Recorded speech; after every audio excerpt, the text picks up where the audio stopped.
लगातार जारी है। लखनऊ में सपाइयों पर पुलिस का लाठीचार्ज आज हुआ।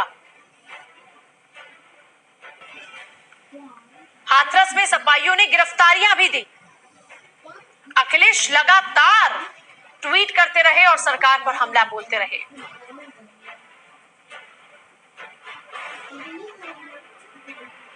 लेकिन बसपा कहां है? बसपा प्रमुख मायावती ट्वीट पॉलिटिक्स करती रही। सड़कों पर कार्यकर्ता नजर नहीं आए, लेकिन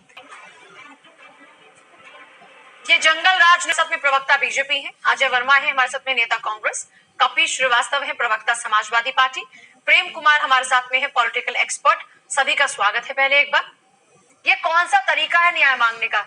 ये वाकई आप उस बेटी के लिए न्याय मांग रहे हैं या फिर विपक्ष 2022 से पहले एक्सरसाइज कर रहा है उपचुनाव की, 3 तारीख को होने वाले उपचुनाव के लिए, या फिर ये सरकार के खिलाफ में माहौल बनाने की कोशिश की जा रही है? जी, इस बारे में जो अभी प्रमुख साहब ने एक बयान दिया, किस तरीके का न्याय का तरीका, अन्याय करने वाला पूछ रहा है कि किस तरीके से न्याय का तरीका है। जो पीड़िता है उसके परिवार की सुनी नहीं जा रही। एक बिटिया के साथ इतना घृणित कार्य हुआ, पुलिस स्पष्ट कहती है उसके साथ बलात्कार नहीं हुआ, उसकी गर्दन नहीं तोड़ी गई, उसकी जुबान नहीं काटी गई, उसे क्यों इतने दिनों तक मरने के लिए पहले यहीं रोका रखा गया और फिर सफदरजंग के अस्पताल में क्यों ले गए? वो भी एयर एम्बुलेंस से नहीं ले गए, एम्स में क्यों नहीं दाखिल किया? और मृत्यु होने के बाद ऐसी कौन सी अपरिहार्य परिस्थितियां आ गई थी कि एक हिंदू वैशाली के विरुद्ध एक हिंदू कन्या का जो है वो अंतिम संस्कार, दाह संस्कार हमने किया सूर्यास्त के बाद रात्रि में, बिना उनके माता पिता की उपस्थिति के, बिना स्वजनों के राय के, इतना घृणित कार्य किया।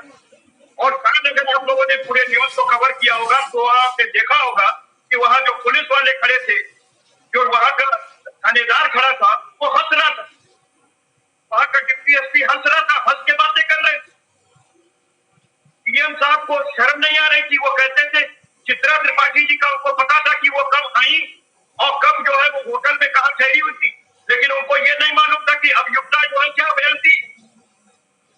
शर्म की बात है, हिंदू आस्था के साथ खिलवाड़ किया गया, उसको तो प्रेत योनि दे दी गई। जी, मैं आपकी सारी बातों को समझ रही हूँ और जो गलत है वो गलत है, मैं इस बात को मान रही हूँ, लेकिन मेरा सवाल थोड़ा सा अलग हटकर है। बहुत ही संवेदनशील विषय है, इसलिए आज इस मुद्दे में एक और अलग एंगल पर हम चर्चा कर रहे हैं। इस बात को नकारा नहीं जा सकता कि उत्तर प्रदेश में उपचुनाव है।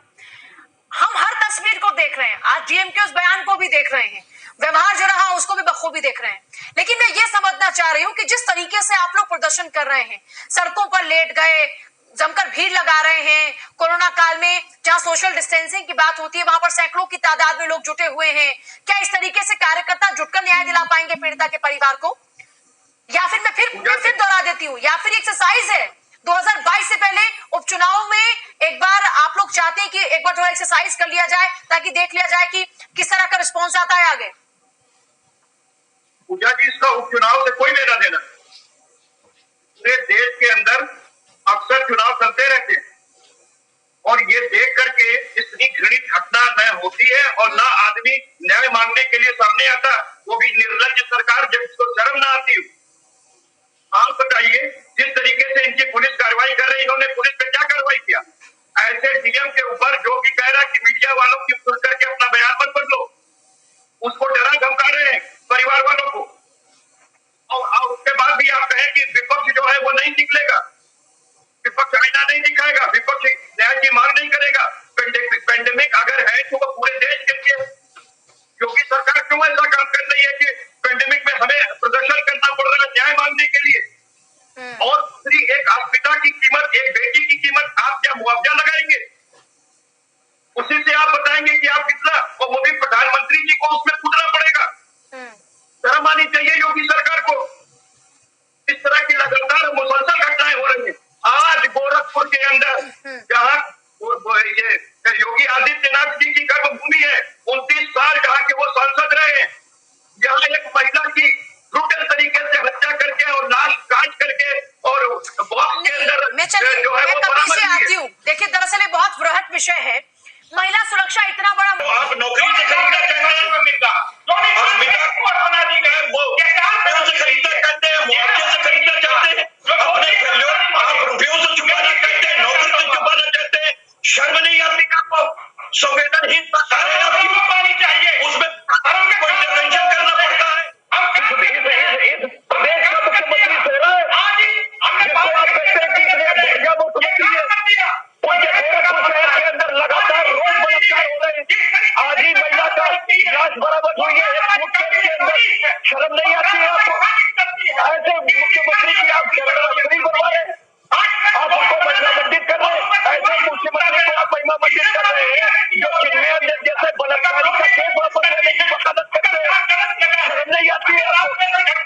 आप ऐसे व्यक्ति की बात कर रहे हैं जो संघर्ष के साथ तब तक गले से चपटे रहे जब तक वो दोषी नहीं होते।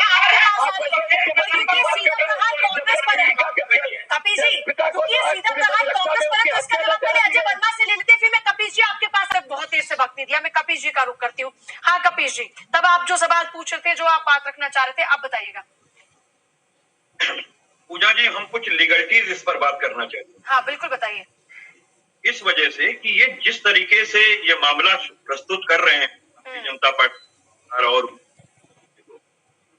हास्यास्पद, क्योंकि जस्टिस वर्मा आयोग की जो रिपोर्ट थी और जो आख्या के बाद संशोधन किया गया आईपीसी और एविडेंस एक्ट के अंतर्गत, वो शायद इसका इल्म जो है हमारे देवेंद्र प्रमुख जी को नहीं है। और जिस तरीके का बयान पुलिस जारी कर रही है पास्को एक्ट बन जाने के बाद, ये हास्यास्पद नहीं है तो और क्या है? आप किसी जांच के पहले ही से कैसे लीक कर दे रहे हैं कि वो बलात्कार है कि नहीं है, उसकी हड्डी टूटी है कि नहीं टूटी है? फिर आपने एफआईआर 254 सीआरपीसी की कैसे दर्ज कर ली? क्योंकि वो तो प्रथम दृष्टया जो है जांच के बाद ही एफआईआर दर्ज की जाती है। तो ये सब होने के बाद आपकी पुलिस लिपापोती कर रही है, क्योंकि वो जो है तो दबंग लोग हैं, वो योगी जी के अपने खास लोग हैं, इस वजह से आप लिपापोती कर रहे हैं। आप हमें बताइए, अगर सरकार वाकई सख्त होती तो क्या एक थाना अध्यक्ष की और एसपी की और डीएम की औकात होती जिस तरीके से वो प्रस्तुत हुए इस केस में? बताइए, 376 का ये केस है, 376 डी का केस। और दूसरी चीज ये है कि उसमें एविडेंस उल्टा है, यानी आपको साबित करने का भार उल्टा होता है। इसमें आरोप लगाने वाले ने आरोप लगा दिया, अब बचाव करना है तो बचाव तो करेगा।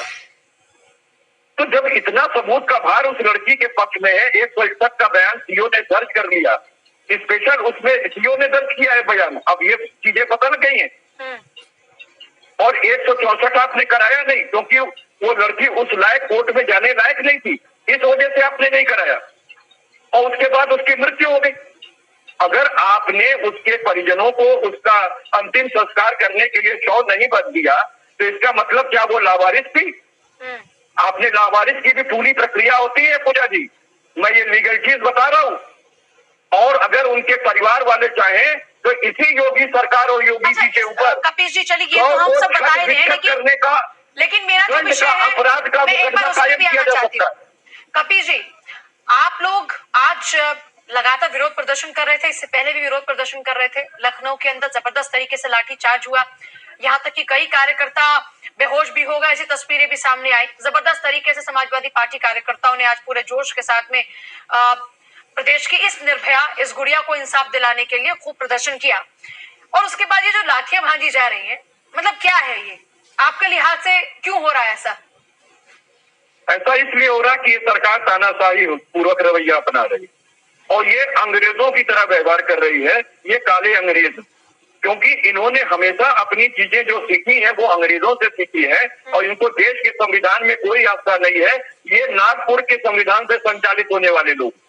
और आपको बतावें कि अगर लोकतंत्र के अंदर हम विरोध प्रदर्शन नहीं करेंगे, हम राजनीतिक दल हैं, अगर हम सकारात्मक राजनीति नहीं करेंगे तो फिर कौन करेगा?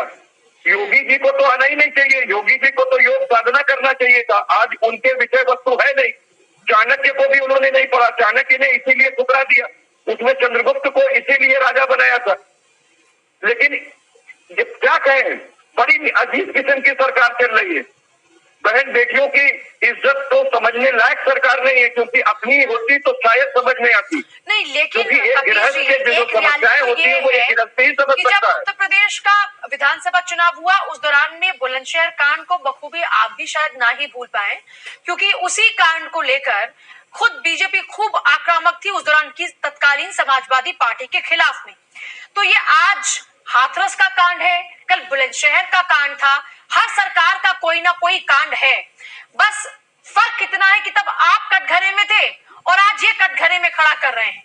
तो आप तो बखूबी इस बात को जानते हैं कि महिला सुरक्षा का विषय किसी भी प्रदेश में तख्ता पलट के लिए कितना अहम है। मानते हैं इस बात को कि नहीं?